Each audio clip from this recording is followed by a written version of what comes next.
My wife gave birth to a black baby that clearly isn't mine, and I'm divorcing her.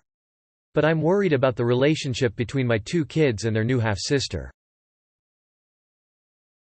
A month ago, my wife gave birth to a black baby girl. We're both white, so she was forced to admit that the child was a result of a one-night stand last year. I've started divorce proceedings, although we're still living together for now. Between our two boys, aged 2 and 4, I've had paternity tests for them and they came back positive. Her infant daughter and her having lost her job due to COVID. Living together as amicably as possible until the divorce is settled is an unfortunate necessity. Naturally, I have no ill will towards the baby, and I've been disgusted by some of the comments I've heard from family members, friends, co-workers and others, all who seem to be fixated on the racial angle of this. As if the most salient part of this isn't that my wife cheated, but that she cheated with a black man and that the baby is black.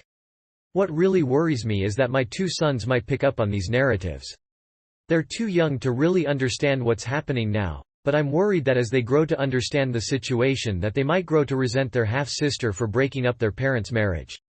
And worse, that their resentment might express itself in a racist fashion, under the influence of the aforementioned racist narratives. Any thoughts on how I should try to influence my sons away from that perspective? It probably doesn't help that we live in a suburb with very few black people and their half-sister is really the only black person my children know.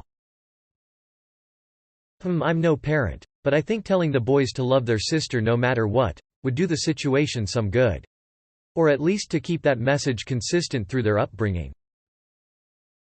I'll tell you what my dad did and you can use the info as you will. He invited my little brother, who was not his child, along with me to stay during the weekend.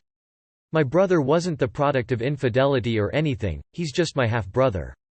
My stepdad's son. But I didn't know for a while because my dad brought him along to the museums, and the water parks, and the movies, etc. pretty much anytime I was at his place. My little brother was 2, and he never complained. He loved my brother. So that's an option. You can have the baby come with your sons occasionally, make sure they're treating her okay, and be an example for his to treat their sister.